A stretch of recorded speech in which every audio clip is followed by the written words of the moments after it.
ध्यानमूलं गुरुर्मूर्ति पूजामूलं गुरुर्पदं मंत्रमूलं गुरुर्वाक्य मोक्षमूलं गुरुकृपा तमेव माता च पिता तमेव बन्धो च सखा तमेव विद्या च द्रविणीं तवेमं सर्वं मम देवदेव। जामपुर नगरनी धन्यधरा पर पड़ियार परिवार पावन आगणो અને એ પરિવાર આત્મકલ્યાણ અર્થે જે શુભ કર્મ કર્યું એટલે આપણા શાસ્ત્રના મત પ્રમાણે વેદોના મત પ્રમાણે અભય એકાદશીનું વ્રત કર્યું, સાથે ગંગાજીમાં જઈને સ્નાન પણ કર્યું અને બીજું શું વ્રત કર્યું અને એક 12 માસું આવ્યું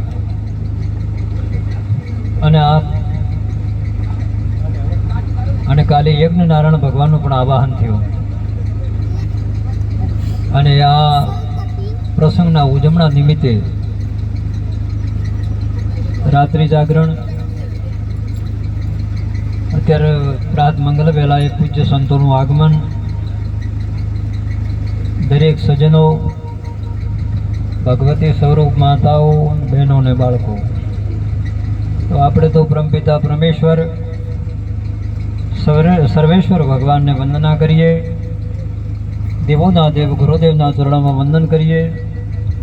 મા જગદંબાના ચરણોમાં વંદન, જે ગઢગઢમાં વાસ કણકણમાં નિવાસ એ પરમ તત્વને આદેહથી આપણે વંદન કરીએ। હવે સજનો મૂળ વાત તો ઘણી બતાવી, સત્સંગ એક જનરલી લેવલે સત્સંગ થાય,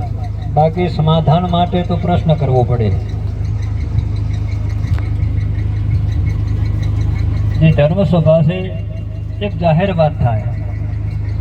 કે ભાઈ આપણે સનાતન સંસ્કૃતિ શું છે, આપણું અસનાતનનો અર્થ શું છે, આપણે સાચું લક્ષ્ય ક્યાં પ્રાપ્ત થાય, આપણા વિધિ વિધાન તો અનેક છે કે અને એમાં જે સમાધાન થતું હોય એક જનરલી સભા, અને વ્યક્તિગત તમારા મનમાં કંઈ સંશય થાય કે ભાઈ આ ધર્મમાં આમ કીધું, આ ધર્મમાં આમ કીધું, તો એના માટે વ્યક્તિગત પ્રશ્ન કરો, પ્રશ્ન કર્યા હાથે સંતો એનો ઉત્તર લે અને એ સંશયને છેદન કરે તો આપણા બધા માર્ગ ખુલ્લા થઈ જાય।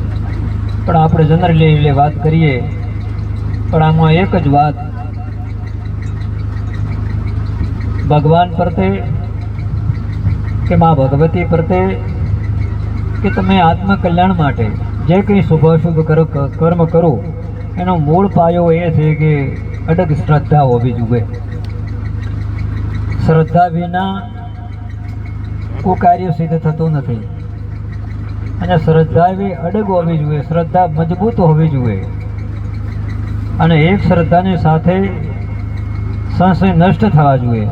આ પ્રથમ શ્લોક બોલ્યો કે ધ્યાન મૂલમ ગુરુર્મૂર્તિ પૂજા મૂલમ ગુરુર્પદમ